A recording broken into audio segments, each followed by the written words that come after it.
Good morning, everyone. No, you're good, honey. Come on in. I just heard from my brother. Mm-hmm. She just finished therapy. We don't know if she can be discharged or not because she's a high risk stroke patient. So they're afraid that if they release her, she might not. So they're doing like blood work and they just finished therapy to make sure that she can walk and stuff. Oh my goodness. Well, even when she was laying in the bed, I saw her moving her arms. It was very slow. Just No, wait. Even yesterday, she was like, I'm not peeing in the bed. the pen. The pen, yeah. So she was like, "No, I'm going to the restroom."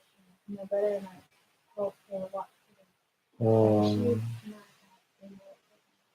So she's not gonna make it to the 7:30 thing.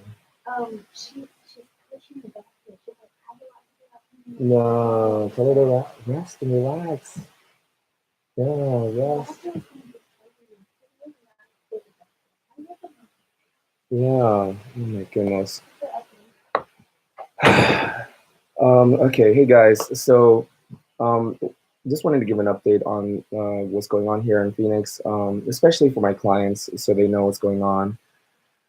Um, so yesterday, when I was at the gate, ready to board the plane to come here to Phoenix, um, they had to pull the plug. His body, he went in cardiac. My father-in-law had cardiac arrest. Just things took a turn for the worse suddenly, and then they had to let him go. And then after my father-in-law passed away, after they turned the machines off and he stopped breathing, my mother-in-law, from what I hear, I wasn't there, but my mother-in-law um, went unconscious. She fell, and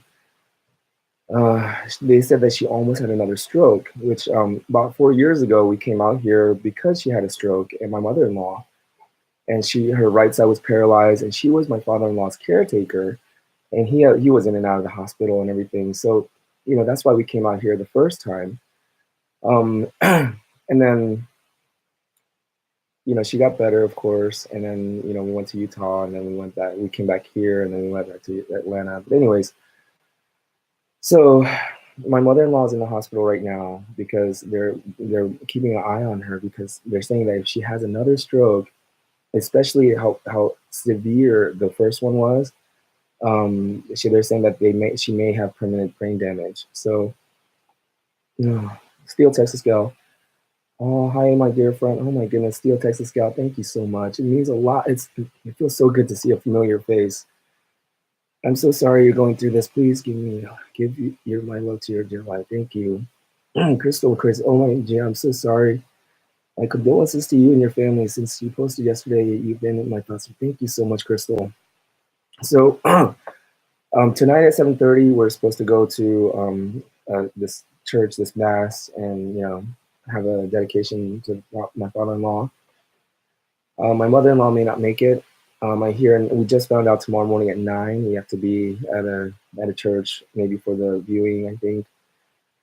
And then we're gonna have open casket viewing, maybe I think today or tomorrow, and then again we're gonna do like the funeral hopefully before I leave on Thursday. But I leave Thursday at midnight here, so even if it wasn't Thursday, I'd have time. But our favorite groomer. Oh no, so very sorry you're going through all this. Praise love sent your way. Thank you, our favorite groomer. And the thing is, I feel like I actually have the easiest part. My brother-in-law, my wife's younger brother. And I even told him yesterday, you're handling all of this so well, and yeah, it's just the media family, I think, is having much harder time with this than I am. And yeah, even me, I feel the guilt. I wanted to call my father-in-law several times. I thought about it even, and I just didn't. I just put it off, and I would forget. So I just feel like my father-in-law taught me a really good lesson here. On his way out, he gave me an incredible final lesson. Is the time to call is now. Like, don't put it off. And the thing is, I remember my wife saying like, that her dad was saying that, he would like it if we sent him some money, just so he can kind of brag to his friends, look, oh, my daughter-in-law, and she's doing well, and she's sending me some pocket money.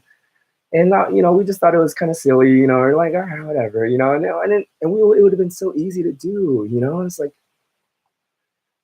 I don't know why we didn't. Of course, if they called us and said, hey, we need some money, we need some help, like we need this amount, I would have done it. But just because he wanted some pocket money, just so he can feel good.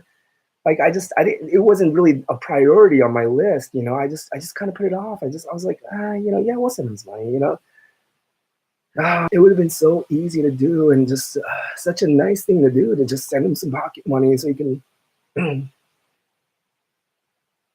But yeah, if I can pass along the lesson that I got from my father-in-law is just don't wait, don't put it off. Tell the people that you love them. And also, my wife, she's going through a healing process right now because there are so many reasons. She was so, anybody. If you hear my wife's story, anybody who hears it would have said yes.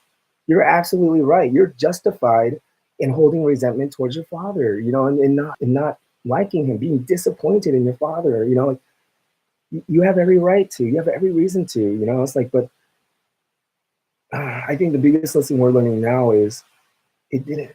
Now that he's gone, none of that mattered. It's like the time to forgive is now.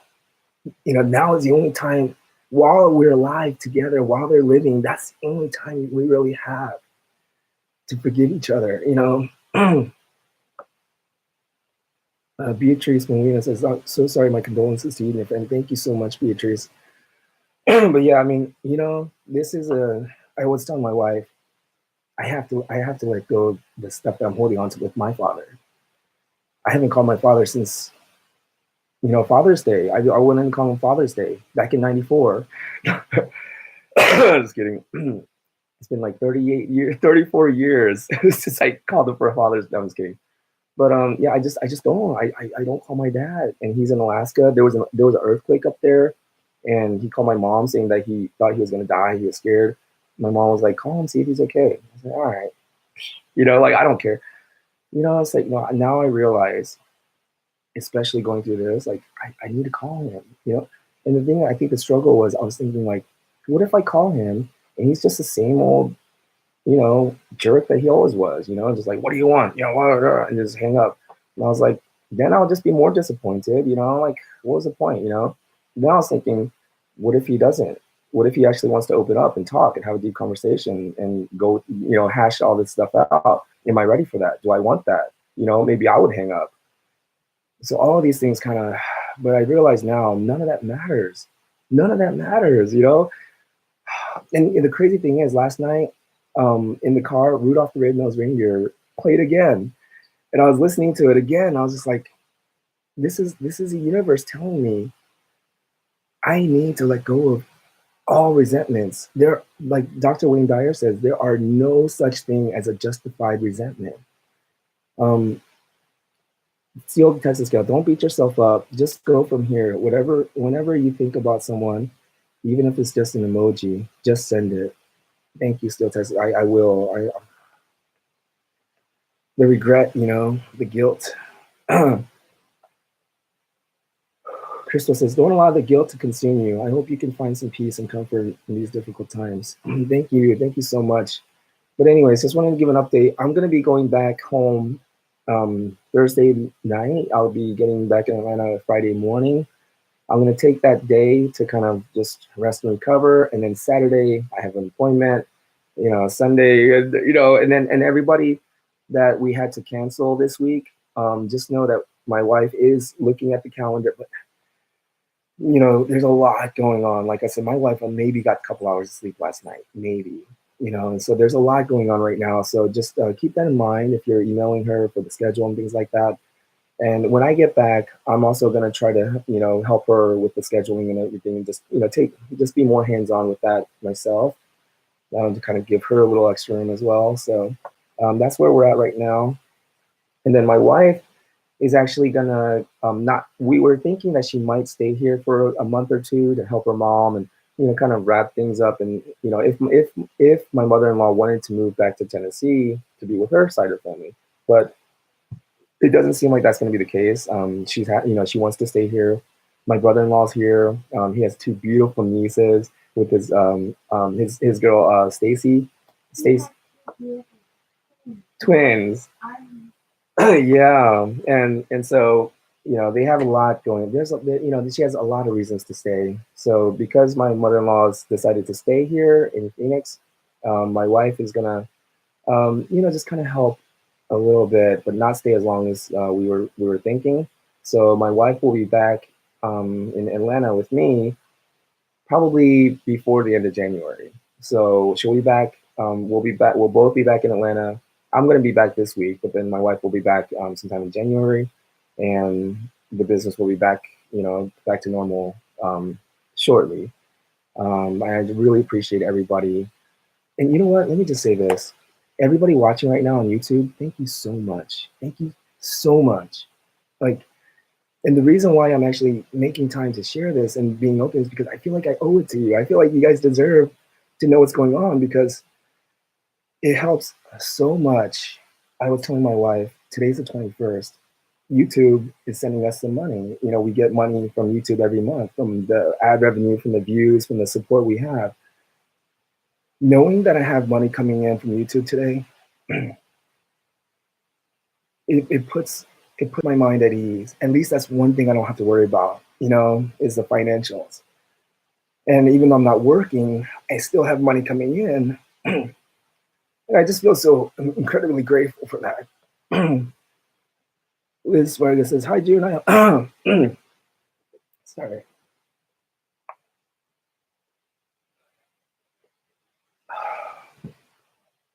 Liz Vargas says, hi, June. I hope you have a very Merry Christmas and Happy Holidays. You deserve it. Thanks for spreading joy. You're a blessing. Thank you. I mean, I hope I'm spreading joy. I don't feel like I'm spreading a lot of joy right now, but I just feel like, I don't want to just say I appreciate your support. I don't want to just say, oh my God, all these people that support my channel and watch my videos. Like, I appreciate them so. I'm so grateful, and I don't want to just say things and not actually mean it, And I feel like if I'm actually grateful, then I have to show up, I have to let you guys in on what's going on, and I have to make time to do this because, again, relationships are special, and the time to tell people that you care is now, and I care about you, and I appreciate you. Thank you so much. Liz Vargas says, thoroughly the year you helped many of us. That was a great joy. Thank you. And thank you for helping me. Seriously, all of the messages coming in, we're getting emails, comments. It really helps to know that people care about us and they're thinking about us. I really appreciate that. But yeah, I don't want to go too long. Just a quick update. I may do an update before I go back home just to let everybody know what's going on. And I appreciate your time. Thank you so much.